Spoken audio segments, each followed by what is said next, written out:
Candidato, boa noite ao senhor. Seja muito obrigado por ter aceitado nosso convite. É um prazer recebê-lo aqui. Muito obrigado, um prazer e uma honra estar aqui com vocês. Excelente apresentação, tá muito boa a pesquisa, o que já dá o tom do que será uma boa entrevista. Trabalho da nossa produtora-chefe. Então, de parabéns. De parabéns. Souberam até o bairro que eu nasci, morei quando era criança, muito bom. Candidato, para essa conversa com Renan Santos, estão comigo André Marcília, advogado e comentarista do Oeste Sem Filtro, Edilson Salgueiro, editor-chefe do site da Revista Oeste, Tawane Catan, repórter da Revista Oeste, e Fábio Bering, jornalista, que também compõe a mesa de entrevistadores conosco. Bom, eu preciso fazer a primeira pergunta e eu, obviamente, como todos aqui, nós preparamos um material de estudo do que o senhor tem dito nesses últimos tempos e é muita coisa. O senhor foi, inclusive, chamado a analisar todos os outros pré-candidatos à presidência da República. O senhor foi enfático na opinião, o senhor não fugiu de nenhuma delas e foi duro com cada um deles, inclusive. A pergunta é, o senhor está propondo uma nova revolução política no Brasil? Qual seria exatamente essa revolução do Missão, o seu partido e a sua como um candidato, digamos, novo nesse cenário político e já à presidência da República? E, claro, como vai fazer essa mudança que o senhor está propondo, levando-se em conta a vida brasileira como ela é? O Brasil precisa de não digo uma revolução em termos clássicos, no sentido, vamos dizer, robespierrano, mas o Brasil precisa de uma reforma muito profunda na sua forma de fazer política. E o grande diagnóstico nosso, para todo mundo que está nos assistindo, isso precisa estar claro, é quem é o adversário, o que nos impede de ser grande, o que nos faz corrupto.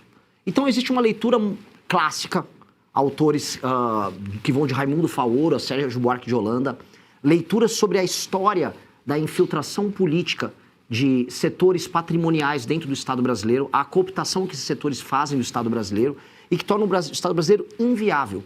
O porquê que tantas regiões são tão pobres no Brasil e não conseguem evoluir? E quais são as consequências disso para um país que nunca se modernizou de maneira completa? A gente tem um Estado democrático de direito? O nosso Estado é funcional? O Estado brasileiro entrega os tais direitos que ele garante na sua Carta Magna para as pessoas que moram nas regiões mais pobres? A leitura nossa é uma leitura muito clara e eu creio uma leitura muito precisa. O Brasil, em parte, é um país moderno. A gente está em São Paulo, a gente está aqui na Avenida Paulista, um local que já foi, vamos dizer, lar do capitalismo industrial brasileiro. Ao mesmo tempo que a gente visita outras regiões, eu pude viajar pelo Brasil e ver isso, em que nós estamos no período colonial ainda, com pessoas vivendo quase que na servidão.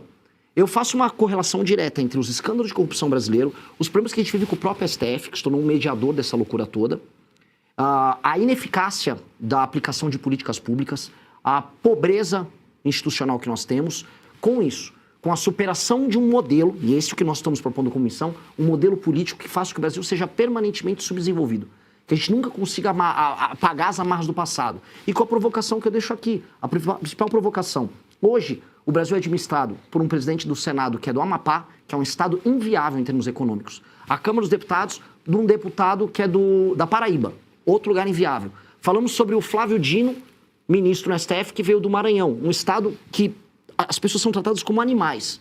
Outro Cássio Nunes que foi nomeado, que é do Piauí, que teve agora o seu maior líder político, Ciro Nogueira, envolvido numa operação. Onde eu quero chegar?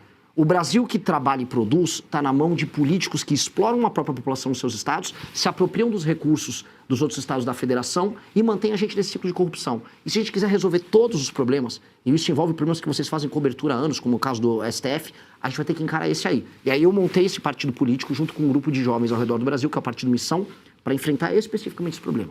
Se a gente conseguir resolver ele, a gente vai desatando os outros nós. E desatar esses nós, acho que é a missão da minha geração. Candidato, antes de eu trazer meus colegas para essa entrevista, de forma muito rápida, se você imagina uma terceira via? Eu não acredito na ideia de terceira via. A ideia de terceira via, ela pressupõe que você tem dois polos, um à direita e um à esquerda, e que você vai ficar ali no meio falando em democracia, igual uma Simone Tebet da vida, e que misteriosamente as pessoas vão despertar para isso. Primeiro, ninguém vai despertar para um assunto críptico e chato que as pessoas não veem valor. Não existe democracia na maior parte das cidades no Brasil. Esse discurso é um discurso de classe média urbanizada, com uma certa afetação. Desculpa aí os defensores da democracia que ficam... Sabe, o SUS, vida, democracia, a galera do discursinho.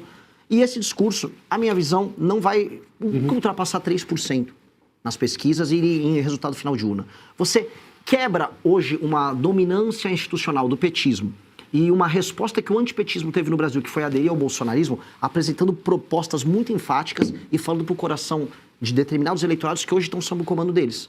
Ir pro Maranhão, modéstia à parte, como eu fiz, falar dos problemas clássicos que se impõem pro maranhense e problemas que são materiais, é o buraco na rua, é a dependência do emprego da prefeitura, e ir para Santa Catarina explicar Pacto Federativo e imigração, que é um tema que, assim, tá na ordem do dia para os catarinenses, mas que hoje ninguém vem falando. Nenhum dos deputados catarinenses vem falando desse problema deles.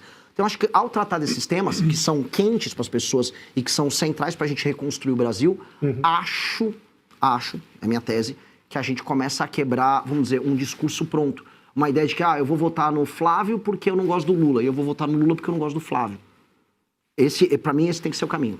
A gente volta nesse tema, mas já vou trazer aqui, André Marcília, por favor, sua pergunta. Boa noite, Renan. Você tem se colocado como um crítico, né, do STF, do Moraes, do Estado inconstitucional, vamos dizer assim, de coisas que a gente tem visto no Brasil. E pelo menos na minha avaliação, muito do que nós vemos em relação ao STF é pela criminalização da palavra. Né? A palavra foi criminalizada pelo Tribunal Supremo. Mas também já vi manifestações do senhor de que entendeu ou entende que houve tentativa de golpe em relação ao 8 de janeiro. E muitos críticos dessa narrativa do golpe é de que isso tudo se deu também pela palavra, esses inquéritos todos abertos porque as manifestações foram antidemocráticas, supostamente, ou porque houve milícia digital. Enfim, a gente está sempre em torno da palavra, de criminalizar essas pessoas que supostamente deram golpe pela palavra, por terem se manifestado.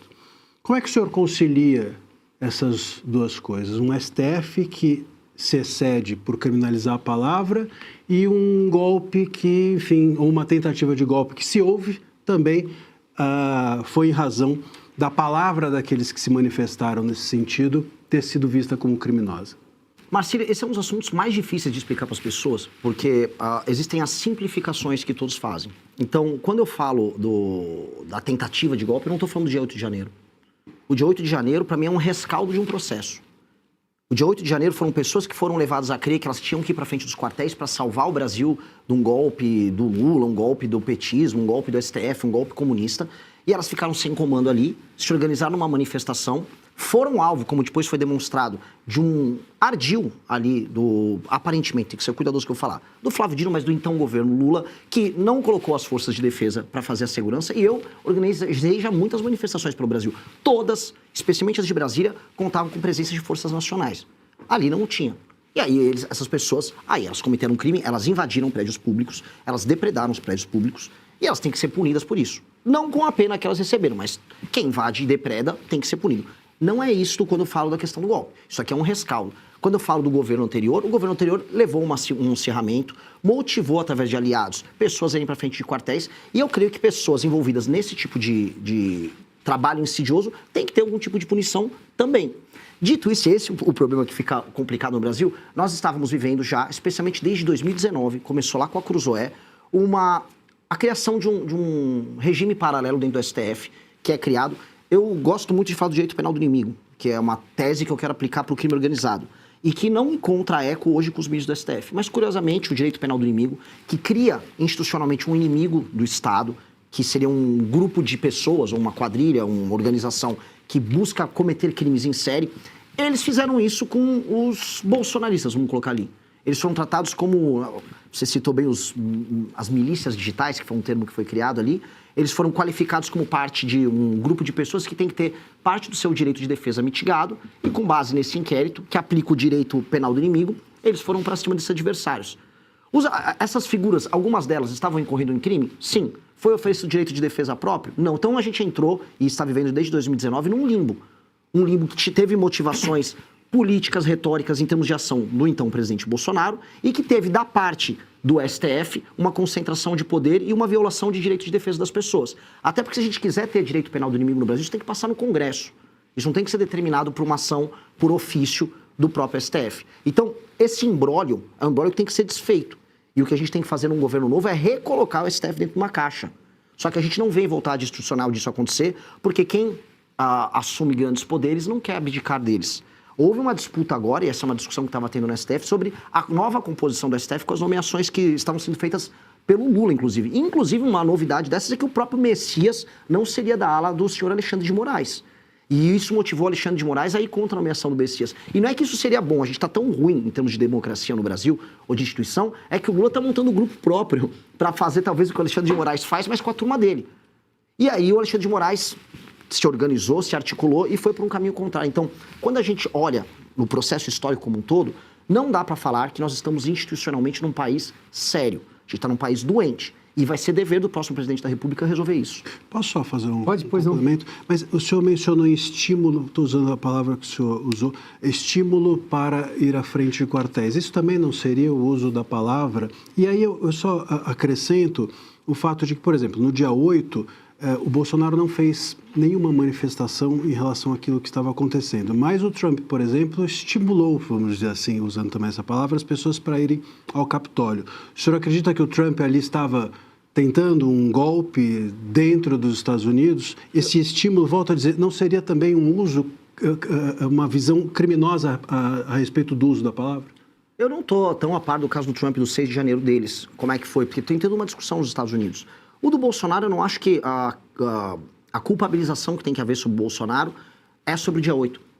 Não temos que julgar a questão do dia 8. Quem transformou o dia 8 vamos dizer, na peça de resistência da discussão toda foi o STF, porque interessava tornar o dia 8 o dia da democracia. Tanto que ele passou a ser comemorado ali. Isso foi uma manobra política. As questões que envolvem o Bolsonaro são pretéritas, são no ano de 2022 ainda. Eu não acho que tenha relação com o Bolsonaro a questão do dia 8. Acho que o que o Bolsonaro deveria ter feito aí, assim, como um líder político, era mandar aquelas pessoas saírem dali. Tinha pessoas pedindo intervenção militar com o Bolsonaro no poder na frente de quartel. E o Bolsonaro, como líder, vendo que aquelas pessoas estavam debaixo de chuva, debaixo de sol, servindo a uma causa que não ia dar em nada, ele tinha que mandar elas saírem. Ele não mandou elas saírem, porque o Bolsonaro não é um bom líder. Nunca foi um bom líder. E aí ele não fez isso. E aquelas pessoas correram um risco que ele não correu, porque ele estava nos Estados Unidos, na Disney, com o Pateta, com o Mickey. Eu não consigo achar isso uma coisa séria. E aquelas pessoas terminaram presas. Estavam num vórtice de loucura grande e foram presas. Mas a situação do dia 8 é uma coisa, a situação que envolve o Bolsonaro no ano de 2022 é outra. A gente tem que fazer esse corte. Porque quem quer misturar esse corte, Marcília, na prática, é o próprio STF e é o governo Lula. Tanto que eles querem, já a gente vai ver, vão querer transformar em data de comemoração. Dia 8 de janeiro, dia que a democracia venceu. Organizaram manifestações todos os últimos anos e todas floparam. O governo já floparam. fez isso. O governo fez, porque o Lula governo quer criar isso. Eles querem criar, veja só. É que sem o dia 8 não teria como haver a possibilidade de criminalização, porque o dia 8 foi o ato de execução que tornaria uma cogitação, suposta cogitação de golpe, em um crime. Precisaria do ato de execução, né? E o dia 8 foi usado pelo STF como esse ato. É aí onde o STF erra. Você deveria determinar uma outra punição para os indivíduos. Então, mas sem o dia 8 aí não houve então golpe. Sem o dia 8 eu não creio que é o culminar de um golpe. Isso é a narrativa que foi construída para isso. Os tais atos preparatórios, os atos executados em 2022, visando a um convencimento, às vezes meio forçado, de liderança das Forças Armadas, eles estão em outro cenário, em outra discussão. A questão toda é que a gente está falando de uma guerra que é jurídica, mas que é política e é simbólica. A questão do dia 8 era fundamental para eles construírem a ideia de que nós estamos permanentemente naquele filme Ainda Estou Aqui, numa luta contra a ditadura. Olha, vencemos dessa vez a ditadura militar. E é uma discussão que interessa muito a eles. Essa discussão interessa a eles porque, do ponto de vista simbólico, das imagens, dos signos, o símbolo da vitória sobre o dia 8 é o símbolo que mantém a luta da geração do Lula no poder, avisando, olha, retornamos ao poder e mantivemos a democracia. Dessa vez, 64 não venceu. Essa é a narrativa oficial. Então, uma coisa é o dia 8, outra coisa é o que aconteceu antes. E nós temos que fazer essa separação, senão a gente vai cair num discurso de maluco deles. Eu não vou cair num discurso de maluco deles. Se você gostou do vídeo, não se esqueça de deixar o like e se inscrever no canal para ajudar. Te vejo no próximo vídeo. Até lá!